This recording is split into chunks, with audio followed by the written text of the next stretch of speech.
자, 이번 시간에는 우리 릴레이션의 특징에 대해서 같이 한번 살펴보도록 하겠습니다. 자, 첫 번째 거 보니까 한 릴레이션에 포함된 그런 튜플은 모두 상이하다라고 되어 있어요. 한 릴레이션 그러면 지금 이 학생이라는 이 테이블 전체를 보고 얘기하는 거죠. 여기서 튜플은 모두 상이하대요. 튜플이라는 게 우리 하나하나의 행들, 홍길동이라는 데이터, 그리고 이순신이라는 이 전체 데이터, 그리고 임꺽정의 이 전체 데이터, 장보고의 이 전체 데이터요.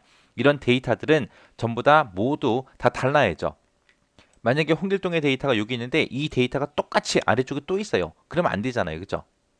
해서 이런 하나의 튜플이라는 거는 이 전체표에서 유일해야 됩니다. 딱 하나만 있어야죠. 그 얘기한 거고요. 그 다음에 이제 두 번째 거 보니까 지금 좀 이렇게 나왔습니다. 한 릴레이션에 포함되는 튜플들 사이에는 순서가 없다. 홍길동의 데이터가 지금 여기 있는데 이게 첫 번째 있어도 되고 이 홍길동의 데이터가 맨 밑으로 가도 되죠. 여기 보니까 임꺽정의 데이터가 여기 있어요. 이게 첫 번째 행으로 와도 되잖아요. 그죠?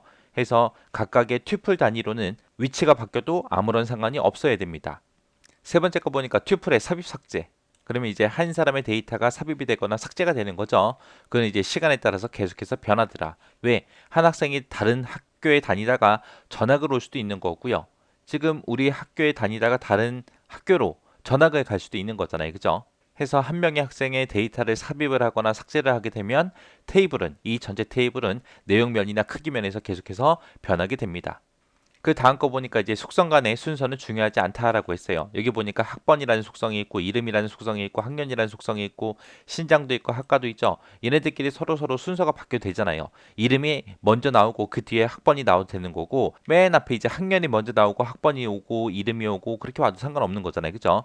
해서 이 속성들 간의 얘네들의 순서는 중요하지 않습니다.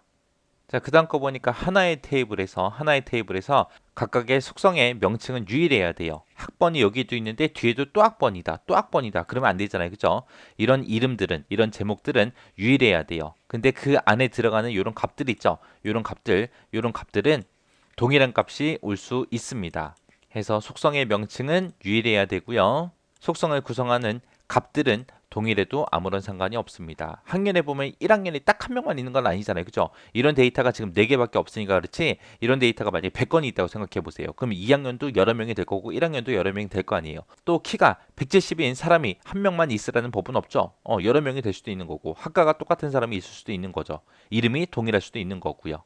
그거에 대한 설명이에요. 그래서 속성의 명칭은 제목은 유일해야 돼요. 근데 값은 동일한 값이 올 수 있습니다. 자, 그다음 거 보니까 이제 릴레이션을 구성하는 튜플은 그랬어요.